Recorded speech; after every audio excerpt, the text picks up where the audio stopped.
Troubles are making the land dangerous. Not tin alone, you understand. Tin may be the least of it, but amber, furs, slaves, whatever those countries offer. The Gauls indeed. Nothing else need be said.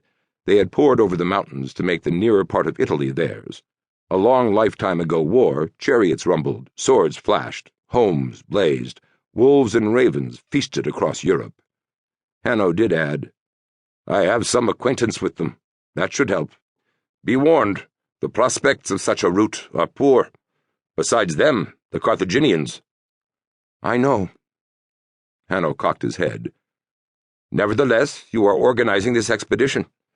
To follow knowledge, Pythias answered quietly. I am fortunate in that 2 of the sponsors are more intelligent than most. They value understanding for its own sake. Knowledge has a trick of paying off in unexpected ways, Hanno smiled. Forgive me, I'm a crass Phoenician.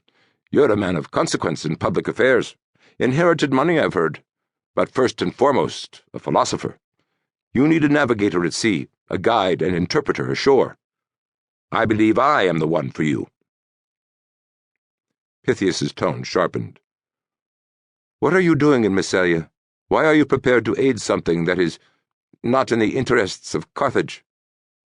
Hanno turned serious. I am no traitor, for I am not a Carthaginian. True, I've lived in the city among many different places, but I'm not overly fond of it. They're too puritanical there, too little touched by any grace of Greece or Persia. And their human sacrifices. He grimaced, then shrugged. To sit in judgment on what people do is a fool's game. They'll continue doing it regardless. As for me, I'm from old Phoenicia, the East. Alexandros destroyed Tyre, and the civil wars after his death have left that part of the world in sorry shape. I seek my fortune where I can. I'm a wanderer by nature anyway. I shall have to get better acquainted with you, Pythias said, blunter than he was wont. Did he already feel at ease with this stranger? Certainly. Again Hanno's manner grew cheerful. I've thought how to prove my skills to you, in a short time. You realize the need to embark soon, don't you?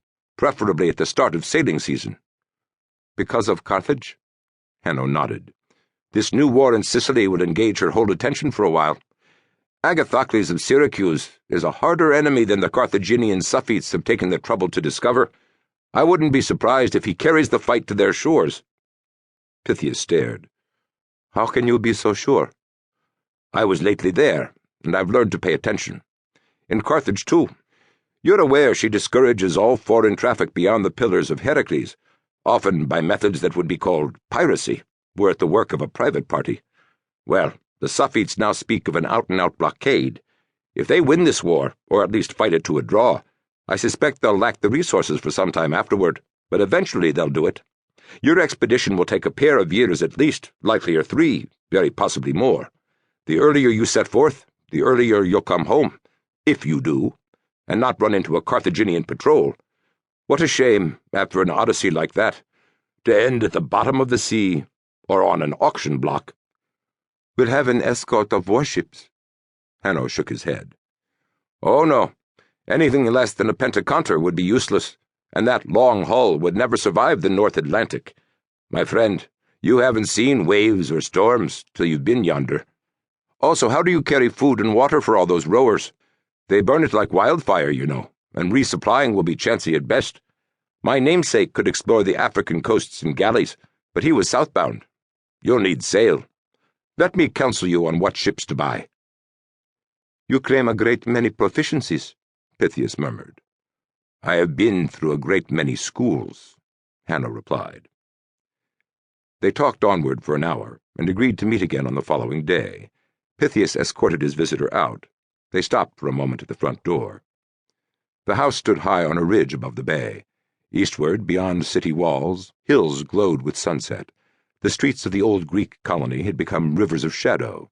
Voices, footfalls, wheels were muted. The air rested in chilly peace. Westward, the sun cast a bridge across the waters. Masts in the harbor stood stark against it. Gulls cruising overhead caught the light on their wings, gold beneath blue. A lovely sight, Pythias said low. This coast must be the most beautiful in the world. Hanno parted his lips as if to tell